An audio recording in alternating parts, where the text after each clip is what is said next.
तर मुंबईमध्ये अधिकृत फेरीवाल्यांना विक्रेता प्रमाणपत्र आता मिळणार आहे अशी माहिती महापौर रितू तावडेंनी दिली आहे। अधिकृत फेरीवाल्यांना QR कोड देखील दिले जाणार असल्याचं रितू तावडेंनी सांगितलं।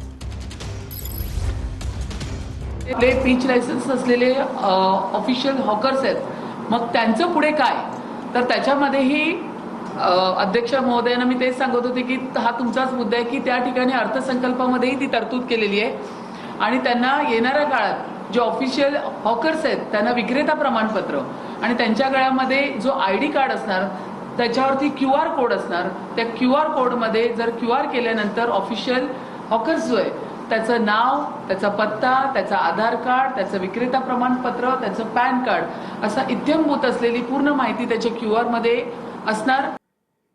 तर आदिवासी समाजाच्या 20 ते 22 सवलती देवेंद्र फडणवीस जे आहेत यांनी धनगर समाजासाठी लागू केलेल्या आहेत अशी प्रतिक्रिया भाजपचे राज्यसभेचे उमेदवार रामराव वडकुतेंनी दिली आहे। मुख्यमंत्री देवेंद्र फडणवीस धनगर समाजाला आदिवासी समाजातून आरक्षण देतील, रामराव वडकुतेंनी हे विधान केलं। आमच्या देवेंद्रजींना चाणक्य म्हणतात आणि त्या चाणक्य नीतीनं एक ना एक दिवस ते धनगर समाजाचा आमचा धनगड आणि धनगरचा प्रश्न मिळवला। आज त्यांनी आमच्या कोर्टामध्ये जी केस चालली त्याला सरकारनं पूर्णपणे मदत केली।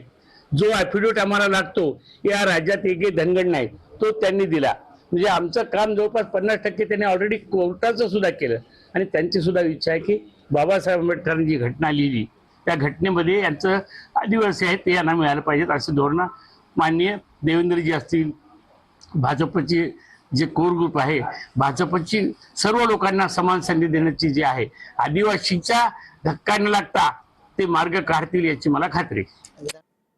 तर जळगावच्या गिरणा नदीमध्ये मुलांना वाचवताना तरुणासह मुलीचा बुडून मृत्यू झालाय। बडगावमध्ये मुलांना वाचवण्यासाठी तरुणाची नदीमध्ये उडी पाहायला मिळालेली होती। 2 मुलांना वाचवलं, तिसऱ्या मुलीला वाचवताना तरुणही बुडालेला आहे।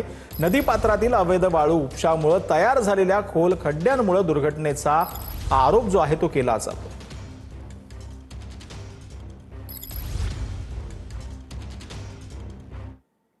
तर भारतानं न्यूझीलंडला 9वं T20 वर्ल्ड कप जिंकलेला आहे। भारताच्या विजयानंतर पुण्यामध्ये देखील जल्लोष करण्यात आला। या दरम्यान तरुणांकडून हुल्लडबाजी करण्यात आलेली आहे। तर भारतानं न्यूझीलंडला 9वं T20 वर्ल्ड कप जिंकलेला आहे। भारताच्या विजयानंतर पुण्यामध्ये देखील जल्लोष करण्यात आला। या दरम्यान तरुणांकडून हुल्लडबाजी करण्यात आलेली होती आणि त्यानंतरची दृश्य जी आहेत ती आता समोर आलेली आहेत। तर याचा आढावा घेतला आमचे प्रतिनिधींनी। भारत आणि न्यूझीलंड यांच्यामध्ये झालेला T20 चषक सामना भारताने जिंकल्यानंतर पुण्यातील फर्ग्युसन रस्त्यावरती क्रिकेटप्रेमींनी मोठी गर्दी केलेली सुद्धा आपल्याला पाहायला मिळाली। खरं तर गेल्या बऱ्याच वेळापासून ही तरुणाई रस्त्यावरती आहे आणि आता पोलिसांकडून यांना पांगवण्यात येत आहे। बऱ्याच तरुणाईवर खरं तर हुल्लडबाजी या ठिकाणी आता रस्त्यावरती करण्यात येते, त्यामुळे या सर्व तरुणाईंना पांगवण्याचं काम पोलिसांच्या माध्यमातून केलं जातं। आपण बघू शकतो की मोठ्या प्रमाणात या ठिकाणी पोलीस बंदोबस्त तैनात करण्यात आलेला आहे। खरं तर हे तरुणाई जे आहे ते आता रस्त्यावरती उतरलेले आहे। जे हुल्लडबाजी करणारे जे तरुण आहे त्या तरुणांना पोलिसांच्या माध्यमातून आता खरं तर पांगवण्यात येत आहे। जे पोलीस जे आहेत ते या ठिकाणी जे तरुणाई बऱ्याच वेळापासून या ठिकाणी थांबलेला आहे। मोठ्या प्रमाणात घोषणा खरं तर या सर्व तरुणाईकडून देण्यात येत होत्या, मात्र आता बऱ्याच वेळापासून ही जी सर्व तरुणाई आहे ते जल्लोष नंतर रस्त्यावरती सुरू आहे। मात्र या सर्व तरुणाईला आता पोलिसांकडून हटवण्यात येत। आपण बघू शकतो की खरं तर जे हुल्लडबाजी करणारे जे तरुण आहेत या तरुणांना हटवण्याचं काम आता पोलिसांच्या माध्यमातून या ठिकाणी करण्यात येते। पोलीस जे आहेत ते आपल्या बळाचा वापर करत आता या सर्व जी तरुणाई आहे या तरुणांचा हटवण्याचं काम सध्या या फर्ग्युसन रस्त्यावरती करण्यात येते। खरं तर मोठ्या प्रमाणात हे सर्व